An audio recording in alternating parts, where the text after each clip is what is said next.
Hey, salut! Aujourd'hui, je te présente Roomshare. Roomshare, c'est un tout petit jeu qui coûte une quinzaine d'euros pour des parties de 20 à 30 minutes pour 2 à 4 joueurs et à partir de 8 ans.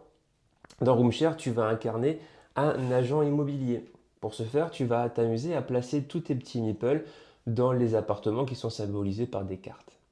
Là, on est sur une configuration 2 joueurs. La seule particularité, c'est que chaque joueur va devoir prendre deux couleurs. Et sur les deux couleurs, tu n'en choisis qu'une seule qui va être comptabilisée pour faire les points en fin de partie. Un tour de jeu, c'est simple. Tu vas avoir trois cartes dans ta main. Tu as deux types de cartes. Donc tu joues une carte, tu fais l'effet, tu la défausses et tu recomplètes ta main pour toujours avoir trois cartes. Euh, on a deux types de cartes. La première, c'est les cartes événements. Tu fais ce qui est marqué dessus. C'est simple. Et la deuxième, ce sont en fait les cartes clés. Les cartes clés vont te permettre de poser ton meeple sur une carte appartement. Admettons, je vais jouer la carte bleue, je la défausse, je vais choisir une couleur de mes meeples et je vais la poser sur une carte qui contient déjà un meeple bleu. Je la pose où je veux. Et c'est tout.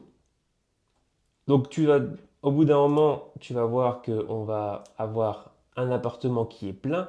Le joueur qui a mis le quatrième meeple sur une carte va devoir expulser l'intégralité des meeples. Les meeples vont aller sur les cartes qui leur sont adjacentes. Admettons, le bleu, il va aller ici, le rouge, il va aller là. Donc c'est le joueur qui fait l'expulsion qui décide de l'ordre, mais également de où il place les meeples. Là, et lui, il va aller là. Donc tu t'en doutes bien que forcément, au bout d'un moment, bah, on va avoir d'autres cartes qui vont contenir 4 meeples et ça va faire des réactions en chaîne et ça va faire plutôt un chaos. Perso, c'est ce que j'aime bien dans ce jeu.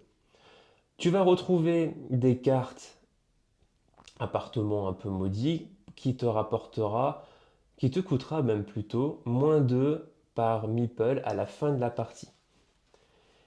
Et donc ça revient en fait à te dire comment on va calculer les points de victoire. Pour calculer les points de victoire, il faut remplir une condition.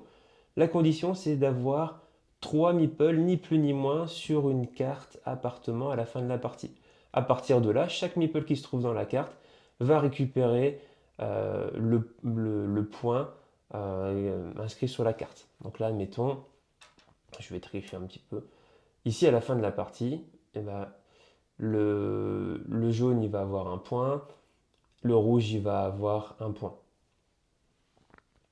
Alors le vert, il n'a pas de point. Alors pourquoi? Parce que dans une partie à deux joueurs, comme je te l'avais dit, on choisit. Donc moi, admettons, au début de la partie, je me suis dit que c'était le rouge qui gagnait des points. Mais autrement, dans une partie classique, effectivement, les trois couleurs auraient eu un point.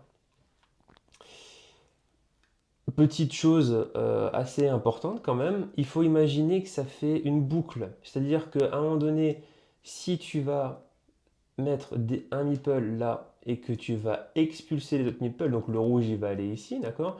Le jaune il va retourner sur la case là, le rouge ici. Le vert, lui, hop, il va se retrouver à l'autre bout de la rangée. Ça a quand même son incidence. Tu vas également retrouver une carte d'appartement de luxe, bon, qui est considérée comme une variante. Bon, je te conseille de la mettre. C'est quand même sympa, elle coûte 3 points et c'est juste rajouter une carte, il n'y a pas de règles supplémentaires à apprendre. Donc du coup voilà, c'était Roomshare. Si tu veux en savoir plus, n'hésite pas à aller faire un tour sur mon site La Tuile de Jeu, tu trouveras le lien en dessous de la vidéo. Et puis d'ici là, je te souhaite bon jeu et à bientôt.